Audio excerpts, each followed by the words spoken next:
Welcome to another episode of Connecticut Real Estate Edge. Super excited today. We have on a special guest with us, Jennifer Leahy of the Jennifer Leahy Team with Compass. And Jennifer is an absolute powerhouse in the real estate industry. She's been in the industry since 2002, has experience in both mortgage and real estate, and over $1 billion, actually 1.25 billion in career sales. So again, a powerhouse with a lot of great sales behind her, a lot of information. So in our discussion today, we're going to be talking to Jennifer about her story, the market she works in, the deals that she's closing, and the future of real estate, both for her and the industry. Jennifer, I really appreciate you taking the time to meet with me. Thank you, Robert. It's good to be on. Thank you so much for having me. Awesome. Well, let's hop into it. Talk about a little on how you got started in real estate, because nobody wakes up in the morning and says, "Hey, I want to be a real estate agent," right? Probably not. I mean, unless I guess your mom's a real estate agent, which my mom's not. But well, I grew up in real estate. So my mom's boyfriend growing up was a major real estate developer in New York City. So I got to see firsthand sort of changing the earth with beautiful new buildings going up and working with amazing architects. And so I always loved real estate, but it was sort of a circuitous route of how I became into real estate. I went to Fordham University. I have a bachelor's in religious studies and theater. And my first job was as a victim advocate at the Stanford Courthouse for Domestic Violence Crisis Center. That is not a job for a 21-year-old. It was way too intense. And somehow I found myself at a mortgage bank. And I got hired in the marketing department, but the owner of the bank basically was like, no, you're too smart. You're coming to work for me. And that is kind of how it started. I started pricing out deals, and then I moved over to the brokerage side, and I loved it. I did $250 million in mortgages. But during that time, I had started volunteering for Free Arts NYC in the Bronx and decided I wanted to be a special educator. I went back, got my master's in education, and I became a teacher. I had a nonprofit in Cambodia, and it was amazing. I got married, had babies, and unfortunately realized that I was going to be getting divorced. And I went, uh-oh, being a teacher is not the most lucrative career. I need to pivot and kind of what's the lowest barrier of entry with the highest growth possibility. And I went, becoming a real estate agent. So it was a fairly crazy road to get there. And I've been on this side for about 12 years. Wow, what a story. Well, I can tell you, I've worked with hundreds of agents and I've found a commonality with a lot that were in education, Mm, whether it be college professors or elementary ed, like you're saying, and then they yeah, pivot into real estate. Because I think there's a lot of, I mean, we do education all day in our all day. business, right? Yeah. And we So have to be kind and quiet and good listeners, empathetic. So I think it sort of lends itself to that teacher mode. definitely. So I know that you mainly, or your office is out of Greenwich, right? Yeah. That's a Yeah. very, very specific market. Do you mainly work in that area only, or what areas of Connecticut are you focused on? Great question. I work in Greenwich mostly, but I do travel up the line. Certainly when I first started, I was based in Greenwich, but I worked everywhere, right? I was broke, single mom, had a hustle. So I was a hustler and I did 50 Cent Steel, which was in Farmington, Connecticut. So I was really traveling. But Greenwich is my primary market. And then I usually do luxury in Darien or Westport as needed for clients. But I have built a business where I was born and bred in Greenwich. And my teammates are born and bred in the towns that they serve. So Catherine's in Darien, Chow is in New Canaan, Jen Twombly's in Westport, and Anna's in Ridgefield. And Jordan is our head of ops who is in Stamford and kind of knows all the towns as well. So it's very different where if someone calls me, it's a one-stop shop. I'm going to be able to help you in Fairfield County. I mean, my mom was in Stamford, my sister was in Norwalk, my ex-in-laws were in Ridgefield. You name it, I've had someone who's lived there. So all of us are like that. So we really feel like we can serve all the towns and we know them intimately. But those who grew up in those towns know them best. So oftentimes they're the ones that are going to handle the Westport deals, right? Jen's going to handle Westport. Chow's going to handle New Canaan. We really want that area expert to support our clients, but we're just a phone call away from each other. So it's a very different model than most teams. Yeah, and I've seen like people that work, or I should say, individuals that are in real estate that are in, let's say, Hartford, and they're trying to sell a house in Fairfield, right? Doesn't work. Or they live in Fairfield and they're trying to sell a duplex in Waterbury. Like, it's just not congruent, right? It's not a fit. And I always really recommend to find an agent and make sure that you're working with one and collaborating with one that has the local market like the Hmm. back of their hand, right? Like they know it, Yes, they've done deals. This is a business about experience. So if you haven't closed multiple transactions in each area, it can be daunting, right? The way a $8 million home is done in Fairfield is different than say a $400,000 duplex in Norwalk, right? totally, Like 100%. totally different. So I love that you guys kind of focus in on your areas. So as far as the market goes, a lot of our listeners here are from outside of Connecticut, believe it or Yeah. not, and they might be in areas where they're seeing a buyer's market. They're seeing a lot of inventory. They're seeing Mhm. like night and day from what we're seeing. And obviously, pre-COVID, things were different in Connecticut, but we all know it really exploded Yeah. around that time. So, right now, mid 2026, talk about what you're seeing in the local markets that you serve right now. Right. This is not a buyer's market, right? I was just looking at the statistics coming out of Miami where there's like 5 to 1, or I think 4 or 5 to 1 buyers to sellers. Our inventory is incredibly low. Like I was just reading the last month's stats. We're still down 15, 20, 30%, depending on the town in Fairfield County. So it's very difficult to transact in this market unless you're transacting all the time because week to week, each town has a pulse. And this week might be New Canaan's week where we have to know that the list price is a suggested price. And you're actually having to bid 10% over, or it's 12% over this week. I know when we were bidding in Wilton 2 weeks ago and we won a bunch of bids, that's because we had been transacting there so much. We knew that there was small nuances for our buyers that they had to bid just a little bit more. And it's very interesting being in a seller's market, just really intimately having to know where to bid if your buyers want to win. It's very hard to win as a buyer if your agent doesn't know what they're doing. And I see it all the time where Greenwich agents that I absolutely adore and love and are very successful in Greenwich, they try to border cross and like, Jen, I keep losing bids. Yeah, because it's really confusing. Some towns will underprice their properties 30%. So it looks like, oh wow, I can buy this house for 950,000. No, you can't. Actually, it's going to be Hmm. 1.3 million. Hmm. Or the house is listed for 2.6. Just kidding. It went for 3.5, right? So unless you know, it's very hard to bid on a property. And at the same time, there's different thresholds because there might be a threshold where you're buying pretty much at ask.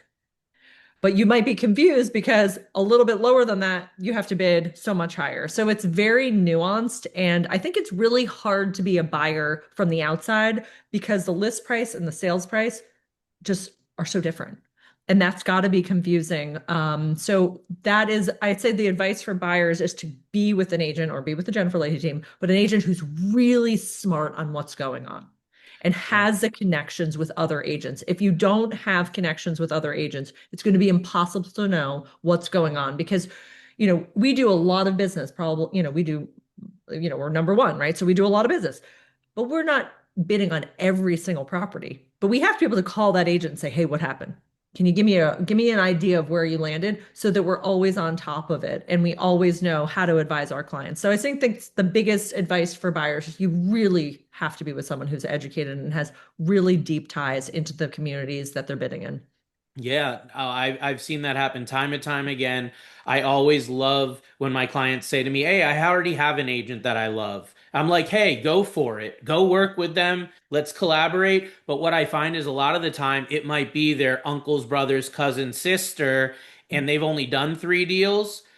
I don't want to get them away from that agent, but here's what happens. They put in a couple bids. They lose. They have no Yep. idea why. There's no communication, there's no collaboration. Then their pre-approval expires and we go, "Okay, wait a second here. You've put in 5 bids, you haven't won any. You've been dealing with this agent. I haven't heard from the agent. They're not even communicating with me on what's going on." And we say, "Hey, let's maybe switch horses here. Let's use somebody else. Let's try someone else and see what Hmm. happens." And you know what? I'll refer them to a good agent, someone that I've worked with. Again, figure out the Yeah. area. Of Okay, course. you like Hartford? Fine. Give you a Right. great agent in Hartford, and they're under contract on their first bid. And it happens over and over again. Over and over again. That is like, I mean, we can tell you that story every week of someone that we've got referred to who have been so exhausted from the process because it's exhausting. Um, yeah, it's really important. Definitely. So, talking about the buyers you're working with, I know you work with buyers, sellers, you're all over, but when we hone in on the buyers you're working with, especially in a market like Greenwich, right? Are these first time buyers, move up buyers, investors? Talk a little about the nuance of like who's in the market right now buying these multi-million dollar homes in Greenwich because you really can't get one less than a million, probably a Yeah. couple million now. Yeah, it's true. And it's funny because before the pandemic, our entry for luxury was 3.3. And now our entry for luxury is over 7. So it's been oscillating between 6.5 and almost 8 million. And it's just so interesting. We really have it is not there aren't homes. There are not a lot of homes that I can offer that aren't condos for under $1 million. Hmm. I'm seeing everyone though. So we're seeing first-time home buyers. We're seeing those who own multiple properties, right? We still have huge trades that go on in Greenwich, and things that I've been a part of that are, 30, $40 million. These buyers, regardless, right? Regardless if you're buying your first home for $500,000 or your fifth home for $35 million, the process is fairly similar in the sense that we're going to talk about what you're doing financially, if your financial advisor or your mortgage broker has gone through the process, if that person feels comfortable with their monthly payments. If someone owns 5 homes, but they're all in the city, even if they're buying a $35 million house, if that's the first house they've bought, it is going to be a learning process. What does it cost to run a home like that?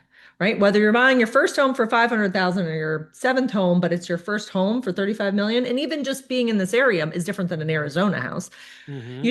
We really educate them on costs, right? You've got pests. People are like, pests? What do you mean pests? I'm like, yeah, you have to have Right. a plan, right? Like your landscaping bill can be outrageous. I mean, I have clients who spend $100,000 a year on landscaping. Um, just making sure that they're educated, making sure that their financial advisor feels comfortable with what they're doing for their long-term plan. We're also having to talk to a lot of wealth managers for their parents. So first-time home buyers, we're seeing a huge generational wealth transfer right now. And you name it, from someone getting a small amount to getting, tens of millions of dollars to buy their home. We're seeing it all right now. And I think that's what's fueling our market here in Connecticut, which is a little different than other markets where it is a buyer's market. We have so much generational wealth being passed here. We just don't have enough inventory because they're parents helping kids. I mean, of course, it's crazy to me to think that the 35-year-old is buying a $5 million house, but if you're getting a couple $1 million from your parents, it makes it much different. So I think that's also an education for a lot of people on the outside where they say, how can this be happening? It's like, well, it can be happening because you have your parents' support, and that changes the financial landscape quite a bit. No, it totally does. I think of deals I did recently in Southport, right? It Mhm. was like a $3 million home. These people are in their early 20s, Yeah. okay? Don't get Yeah. me wrong, they do well. Yeah, They of make course. good money. Yeah, of But course. having 100 grand in the bank doesn't get you into a multi-million dollar home, you know? No, no. Yeah. So I see it so often with the money being passed down. It's, hey, let's give you some of that inheritance now and see you enjoy it instead of let's wait until we pass and then you'll get all this money. Who knows what you'll do with it? Right. Um, but I think a lot of buyers out there, they look at that and they just see how did my colleague from work that makes 150 grand a year Right. just buy a $2 million home in where, fill in the blank in Fairfield County or anywhere. And it's usually because there's a gift from family. Sometimes Totally. that gift is a quarter million. Sometimes, as you said, it's several million dollars. Yep. Also, the monthly payment, they might be getting help from mom and dad to make their monthly payment, which I've seen recently as well. So, like, they're not going to be bragging at the dinner party on how their family gave them $2 million or a quarter million. Everyone wants to look successful, especially if they're buying in a luxury, a high end market. So you're not going to hear about that stuff, right? You are going to hear it on this podcast, but you're not Yeah. going to hear it Right. from the real estate community. You're not going to hear it from your friends and family that are doing that because hey, it's not really sexy to talk about my family gave me half my down payment money. People want to feel like they did something. Right. So that really resonates with me for sure. So what are you seeing as far as like what properties are moving quick? And let's be real, some of these houses aren't going in a week, they're sitting. So what's moving and what's sitting right now? I think that the sub three market kind of everywhere, with some exceptions, is just booming, right? So in our luxury markets, so in the Greenwich, New Canaan, Darien, Westport, um, Fairfield, even if it's listed just below three or up to that three mark is very hot. And then obviously, but even in like where I could sell Norwalk in every market, I could sell a house, right? There was things that are reasonable. Those houses up to 1.5 are flying. I mean, just flying with multiple bids. We just listed a property. We had 15 bids, went 25% over ask. Wilton up to 2 million. Weston, you know, even Wilton, to tell you the truth, Wilton, I'd even push it higher, almost 2.5, 3 million. We did a big trade in Wilton, over 3 million, and it took us a week. The things that are sitting are sort of you go higher into the luxury market. So above 5 for Darien isn't necessarily overnight. Above 9 in Greenwich is an overnight. New Canaan, the $6 million market is on fire. I mean, if you had told me 3 years ago that that's what would happen in June 2026, I'd say, Hmm. no, that's crazy. No, no, it's on fire. So it's very interesting. I'd say the rest of, above that 4 million, $5 million mark for the rest of the Fairfield County is slower. But if it's a great house and move in ready, it still might fly. So we have, and it's curious. Like we've done, it's like some of these bigger trades are done faster than sort of that middle mark. So the $4 to $5 million might take longer than let's say like an 8 or a 7. Um, so it's just really interesting. I did a deal over 7 million within like less than a week. So and that was off market. So it's a very we're really tight. We just don't have enough inventory. And even if something sits for a couple of weeks, it's probably incorrectly priced to begin with. So there are obviously sellers that want to incorrectly price or agents who don't do a lot of deals and then they buy the listing. So buyer beware on that. Because not everything you need to overbid because if it's not priced correctly, then it's not going to move. It doesn't matter if there's only, it doesn't matter if there's only 5 houses for sale in any market. Hmm. If it's not priced correctly, you're probably not getting your price. So it's a pretty wild time because there are some trades in the high end that just are mind blowing. So where are you seeing buyers getting stuck right now? Like they're in a transaction, they're getting stuck, right? We all know it's hard to get a property under contract, but Uh-huh. once they get one, there's Mhm. speed bumps along the way. So like what issues are you seeing in that process? Oh, that's interesting. There's always bumps. So I'm sure Well, you in know. so let me give you some context. So like in some Yeah. markets, right? The market's ahead of appraisals, things like that. So like there's issues like that happen where they're buying a home for let's say 2 million, but it's only appraising at 1.8, right? That happens. Yeah. Maybe that's not Interesting. this market, but those are the types of things I'm trying to hone in. Like, what are buyers experiencing in your market right now? That is a speed bump that you're seeing over and over, right? That's like a sticking point right now. Is there anything? You know what is that a sticking point? Well, I mean, obviously appraisals, we've got a lot of regs that are changing, so that'll be interesting just because there's going to be a lot more scrutiny and how much time appraisers have to take in houses to appraise. The days of the drive-by appraisal have seemingly come to an end. We haven't had a lot of appraisal issues. We've occasionally had one or two, but for the most part, it really hasn't been anything crazy. Now, I've lived through a cycle where we had appraisal issues. I haven't seen it yet. I'm not saying that couldn't happen, but as of now, I think the market continues to rise together. Inventory remains really tight, so it seems to be stable. But the biggest pain point has been insurance. So, our team, we ask key things. How old is the roof? Gone are the days where you buy a house with a roof that's too old and that your insurance company is not going to have a problem with it.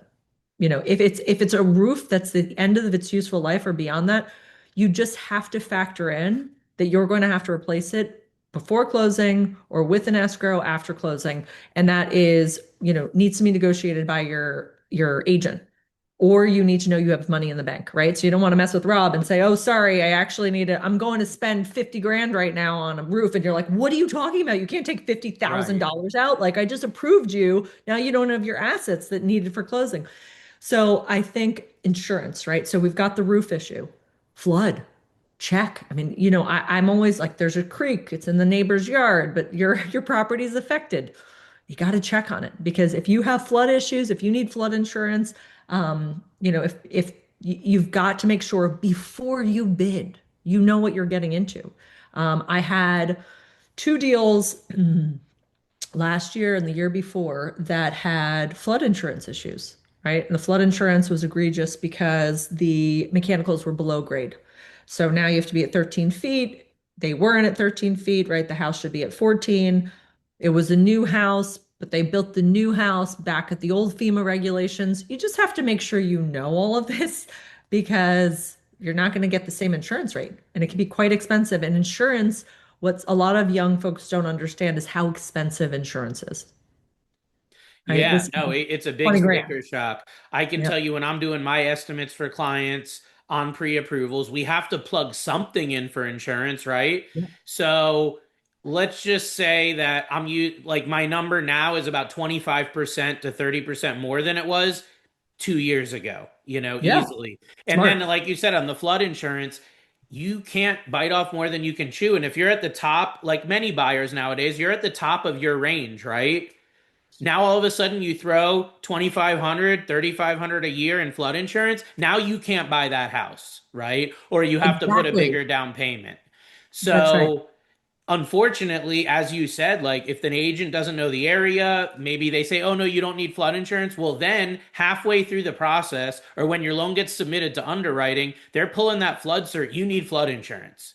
And Hmm. now it's a fire drill. What are we going to do? It's all this. So your team matters and it plays in with the insurance stuff because if you have someone that doesn't know and educate you right, you could be sitting mid contract holding the bag saying, uh-oh, like I either need to put more money down or I need to have a higher mortgage than I was expecting. And we're not talking about $10 a month. We're talking about No. hundreds of dollars, possibly thousands, but usually hundreds of dollars a month more. For a lot of buyers, that's make it or break it. So you talked a few minutes ago about those deals you do that are like 8 million, 9 million, very high end, ultra luxury, as we'd say.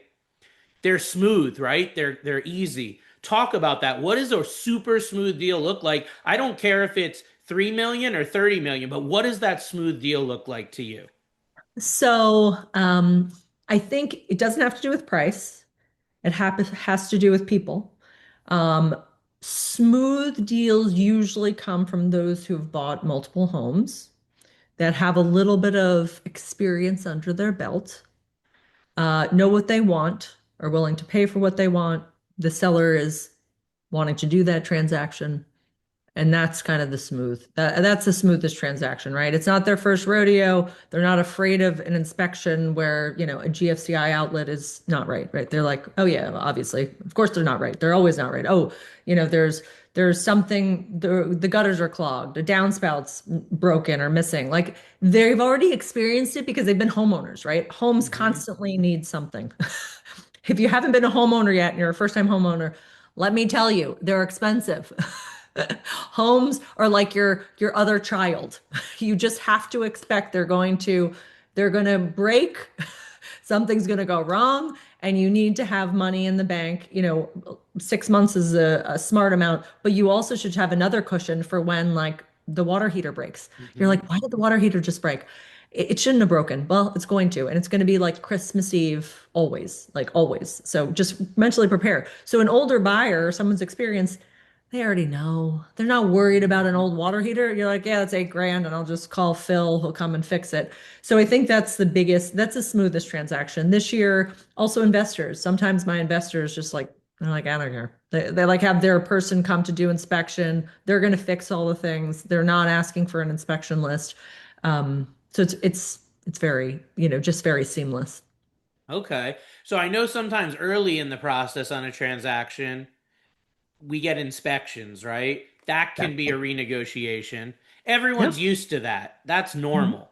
But fast forward to, let's say, end of the transaction. I don't know if you've ever had this happen, but a lot of agents, I've heard the stories. Fortunately, haven't really been involved in many, but last minute closings get, falling apart. What's the things that you see, the biggest things that you see in the current market that'll kill a deal, not up front, not in the first week, but at the last, the final phase? Um, okay, so we've seen everything. Very rarely does a deal get killed because it comes down to dollars and cents, right? So what I advise is that you have a walkthrough with your inspector, pay the money. We advise all of our clients. I don't want it to be on my head, right? I want the inspector to come back, make sure the things that needed to get fixed. And Mm-hmm. then also, if there's anything new that comes up, they say, hey, look, that wasn't in our photos. For instance, we just had wood floors get destroyed when the sellers moved out. My buyers, it's not their fault, right? So within an hour, we had to get our wood guy there. We got to get our floor guy there. We had to get a quote and have to renegotiate. Again, dollars and cents. We've had air conditioning just not work, right? That's 25 grand for each unit inside Mm-hmm. out. So obviously we're going to renegotiate. Now, this is where also a good agent, it's not my problem. If I'm representing the buyer, you got to fix it. Like what Mm-hmm. you got, like you've got to show me the money. Like, sorry, I'm at the table. If you don't want to close, good luck. What are you going to do? Like not give me the money? I mean, that's kind of the way I feel like, especially for my buyers, we're going to go to bat for them. As a seller, you should fix it. I mean, if your air conditioning goes out and it's Yeah. closing, just give the credit and call it a day. Just don't Mm-hmm. be, but you know how people are. Humans are humans. So I say it simply, but sometimes you just have to play hardball. At that closing, you're going to have to play hardball. Yeah, And it's no, I've something we seen can that fix. lately too with the last minute Yeah. inspection issues. That's very common.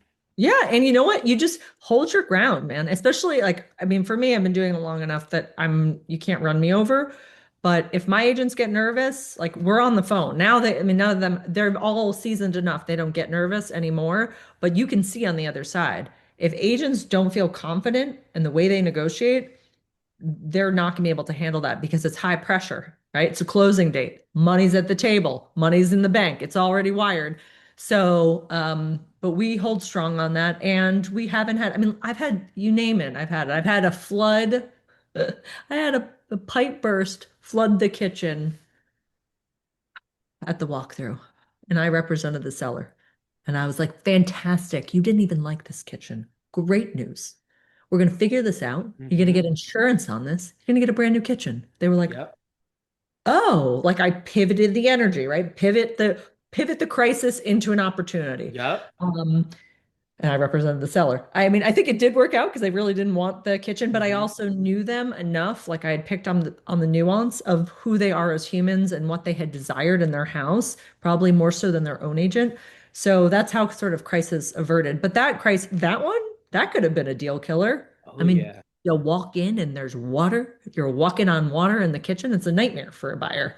So, Yep. I had one like that just 2 weeks ago where they did the final walkthrough. There was some sort of leak from an upstairs bathroom and it was in the ceiling. So they ended up just working out a credit for, I think, 6 grand, yeah. and that was it. They closed, but, it was definitely a challenging scenario for sure. No Whew. doubt, no doubt. Yeah. So I know that a lot of people buying in the price ranges that you are working in aren't getting financed or at least traditional financing from a mortgage. But on the deals that you've had with mortgages, have you ever had like a last minute, like everything fell apart, the financing fell through, all that stuff? You mean like someone lost their job so they can do like Yeah, I guess anything where the financing fell through. I I haven't and my team hasn't. When I was on your side, I remember some people losing their job. And Yep. so that makes it a little hard to do proof of employment for closing. Um, but I fortunately, knock on all the wood everywhere, we've been okay. We haven't had any mortgage deals, No, collapse. that's good. That's good because a Yeah. lot of agents have the horror story. I have had that happen once. It Mm. was early in my career where the buyer lost his job. He didn't tell us. They did the final employment verification, and obviously it didn't happen. the deal Oh, fell apart. He wow. ultimately ended up getting a job, and then we ended up doing another deal a few months later, Right. but that deal fell Sure. apart. So, talking about the financing, and because most of our listeners do need to get financed when they're Yep. buying a home, right? Yep. So, do you normally find when you have a buyer come in that's getting financing, are they ready to roll pre approved, or are they coming to you exploratory, like, hey, I don't really know what lender I'm using yet? They need recommendations. What do you see? Because I assume in the higher price ranges, these are astute buyers, affluent. They're probably coming in with a pre approval ready to roll, right? Or at least, hey, I've got my mortgage guy, or no. Not, I have to say, I'd say more no than yes. I'd say 75% of the time I'm saying, hey, have you talked to a mortgage advisor yet? It doesn't matter what price range, really, because my clients are buying $12 million houses. They're still getting mortgages, right? It's cheaper than they're still gonna make more money in the market. So if you can get a 5, 6% rate, you're still gonna want to do that and put the money back in the market. Mhm. So no, like I'm still saying to them, who have you talked to? Okay, all right, you're at Chase. Do you have a private banker there? No, you don't. Okay. I mean, yes, you do. Can you call them or you want to connect me with them? See who their mortgage broker is? Do you need an advice? Do you need a referral? They may need a referral. All of my buyers, we make sure have approvals, pre-approvals before we go out, obviously. We get a proof of fund from their financial advisor. We also kind of say, do you have a financial advisor? I don't care if you have $5 in the bank. You should have someone that's helping you with your financial future, especially if you're going to buy a house. My favorite thing is when people call me, hey, I'm saving money right now, but in a year from now, we're hoping we're going to buy a house. I love it. I mean, it's so cool, right? It's so cool. I'm like, okay, so this is what we're going to do. You're going to call a mortgage broker. Here are some options for you. You're going to see the rates and see what you can afford. Just because you can doesn't mean you should. So, like you said, people are maxing out what they can borrow. That is crazy to me. That seems very stressful. I wouldn't say Mhm. irresponsible. Sometimes it is, but stressful. Like, why would you want to max out what you can buy? That just seems like you're putting yourself in a really tough situation. So I have that conversation. Don't do it. Just what do you feel comfortable with? What's your rent now? What will be your mortgage payment? Where do you feel safe? Where do you feel like, wow, I can go to bed at night and not be stressed out? And then that's when we go through expenses. Hey, okay, now that you're pre-approved, you can buy $1 million house. Here is a list of expenses of a house we just sold in that neighborhood. And that's how much it cost to run a 1950s, expanded Cape. So then they can see it. No, So that's big because a lot yeah, of most agents people don't don't tell them know. about, they don't know. And they also, it's kind of like swept under the rug, I feel like, with a lot of agents because it's like, okay, they're at the top of their price range. I don't want to scare them.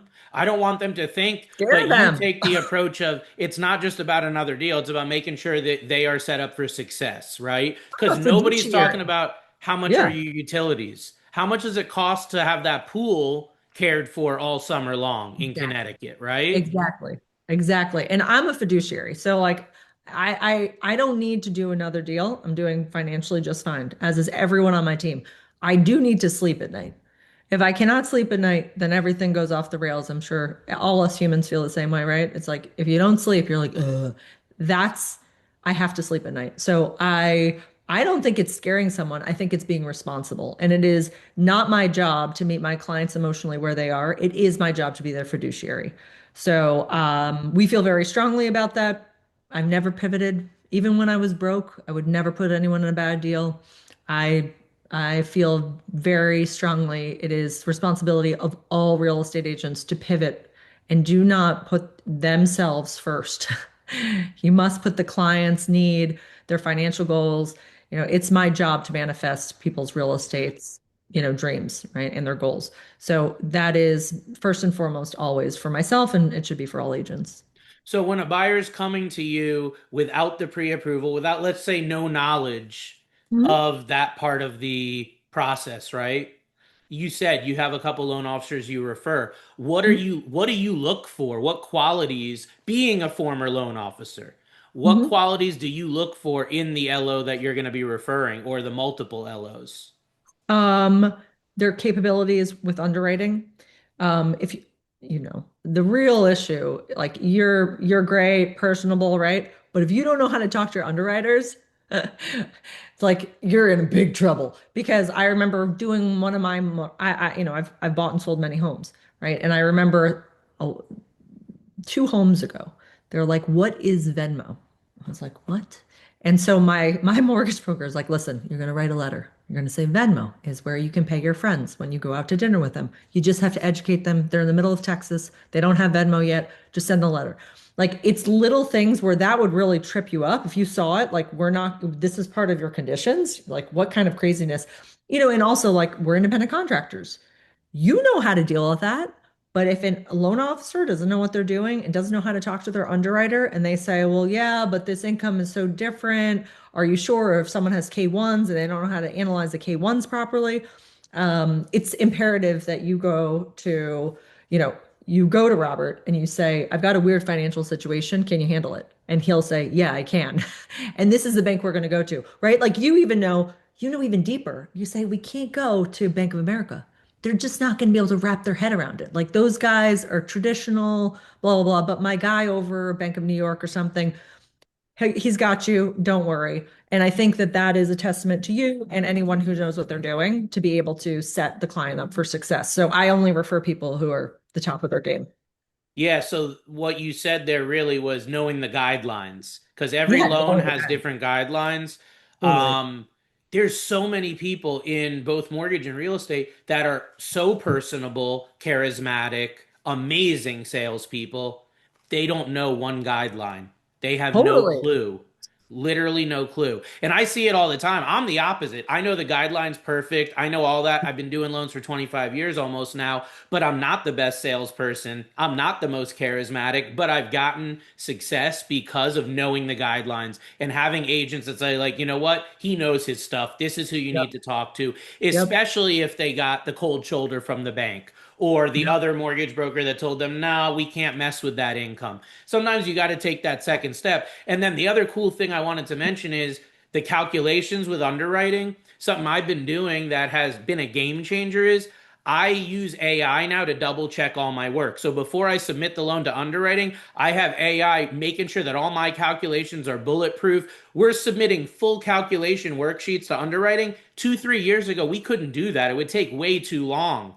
But Oh, cool. now So I like can your feed DTIs that and in. stuff for your DTI, for your debt to income Yeah, and for DTI, even things like reviewing bank statements for large deposits, other things that underwriters, basically it's a pre-underwrite, but I use AI for it. And it's allowed me to increase my volume significantly because I used to sit there at 10 o'clock at night and double check my own work. Why? yeah, Because I wanted to make sure that if an underwriter said, how'd you come up with that overtime? That seems way too aggressive. Here's my calculation. Now I don't even mess with it. I give them the whole calculation up front on a silver platter, but I don't write it. I let AI do that. So that for me has been a game changer. And I don't even get questions from underwriting now on a lot of that income stuff because they know how I came up with it and it's bulletproof. You can't one plus one always equals two. It doesn't matter what bank you go with or any of that. So that's sick. pivoting from talking So about good. guidelines and technical part to the communication piece, how Mhm. important is it to you that the lender picks up the phone and is responsive in the process? Oh, very important that the client is able to talk to the lender as needed. Obviously, sometimes we need pre-approvals and we need them changed very quickly because you don't want to, even if you're approved to, let's say 2 million, but you're bidding at 1.5, you want it to be 1.5. You don't want to send a Mm-hmm. pre-approval that shows your whole, what you can really afford. So that's really important. I refer people that I know they're going to do their job. So like with you, like right? Like you're clearly like guidelines. If you say, Jen, I've got this, you send me what you like, what they're approved for. I know I'm in good hands. If I don't know the person, it's important that they pick up the phone and tell me who they are. And like I have a quick conversation. I'll know very quickly if this is going to be a disaster or not. And if it is, then I'll advise my client. I'll just say, listen, like, love that you have been introduced to this person, unless it's their brother. And even if it is their brother, I'll say, I just want to like cautionary tale. I'm a little bit confused about some of the language that was used around your scenario and the guidelines, et cetera. So it's communication is key. and just working with you, like what you just said. Most loan officers, if there's loan officers listening, they have no idea what you just said, right? Like they're like, wait, what did he do with AI? Like, of course you did. That's like, it saves you hours of work. Like, and also you're like, yeah, computer calculated it. Don't mess with me. Like it's a computer. Mhm. Like the computer's smarter than me, right? We can all say AI is smarter than most of us when it comes to calculations. Mhm. So I think it's huge. And every first-time home buyer, they should be, if they're listening and they haven't, they need to call you so that you can do those calculations, right? And you have an idea of what those other expenses are, especially if they're afraid to call a real estate agent. Sometimes people want to call you Oh first, yeah, you all the know? time. I Yeah. love it. And I'm sure Yeah, you of love when a course. buyer comes to you ready to roll. Here's my pre-approval. I've already done because I do Zoom consults with all my clients. I did one last night. We'll spend 45 minutes to an hour going over the different scenarios, the financials, all the stuff we're talking about. And they walk off that call going, wow, I'm so much more confident now in the process. Oh, I love that. Um, there are issues though that come up, and I love being able to collaborate with an agent to say to you, "Hey, I just pre-approved our buyer Joe Smith, but I want to let you know he's really tight on the pre-approval. We put him at 750,000. I'm only using 10 grand for property tax. So I want you to know that because Yes. depending on the Yes. area, that may not be enough. And it ends up just saving so much time and heartache from everyone because then they don't fall in love with the 750 with 14,000 in taxes because you Totally. knew Rob told me up front he can't do it. Yes, and that's a great point, Rob, because if any of our clients border cross to Salem, South Salem, or North Salem, the taxes could double.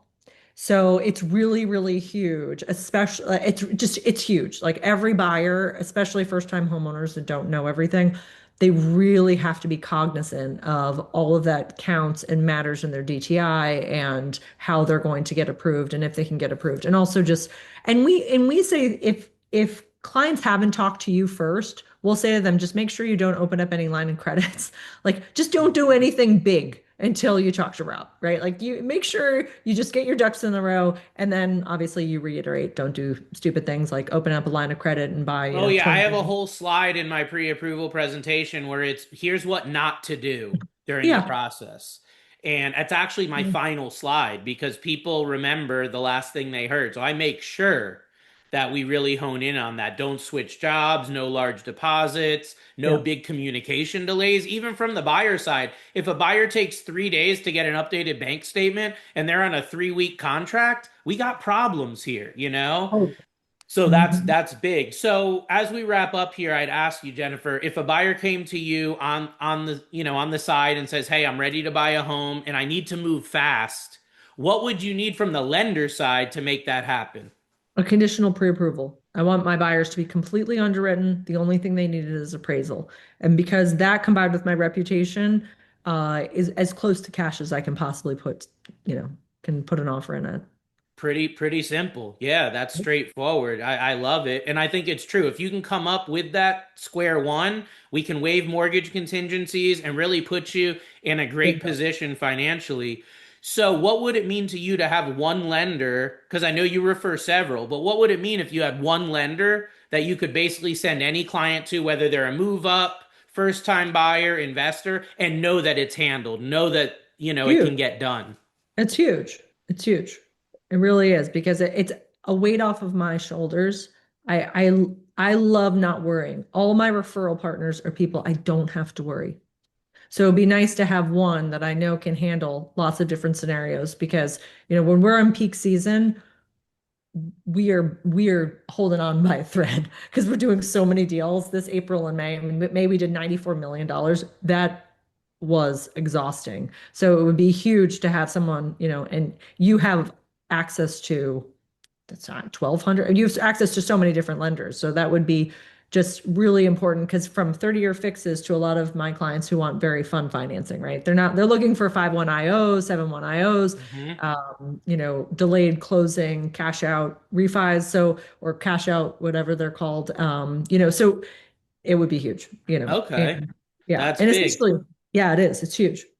I mean, I try to be that, and that's why I'm where I'm at because I came from retail mortgage lending years ago where we only had so many products, right? For Mhm. like sending a client to Chase, they're great at what they do, but if it's outside their box, forget it. Like they're not even looking for plan B. It's you're denied, have a good one, and that's it. Exactly. So yeah, I love having access to hundreds of banks because deals I wouldn't have even been able to do 3 years ago, now I'm doing easy, like not even a problem. And I know when me and you were conversing the other day about it, like I'm doing commercial deals in Manhattan now, $5 million. I wouldn't have even looked at that. When the client would have called me, I would have said, no, I'm sorry, I can't help you.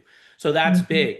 So as we wrap up here, Jennifer, it's been a huge breadth of information that you've shared. And I really appreciate you taking the time. For our listeners that want to reach out, they want to collaborate and work with you, how can they get in touch? Sure, you can follow me on Instagram at Jennifer Leahy Homes. You can always call me and say you heard me on the podcast. My number's 917-699-2783. But yeah, I think Instagram or send me a text are the best ways to get in touch. Well, for all of our listeners, I'm sure you guys have found a lot of value in our conversation today, as I have. And again, thank you so much for sharing. Thank To you. everyone who's tuning in today, appreciate your time. If you need any help on the mortgage side, I'm always here to assist. You can reach out at robgw.com or send me a message on social media, and we'll see everyone on the next episode. Take care.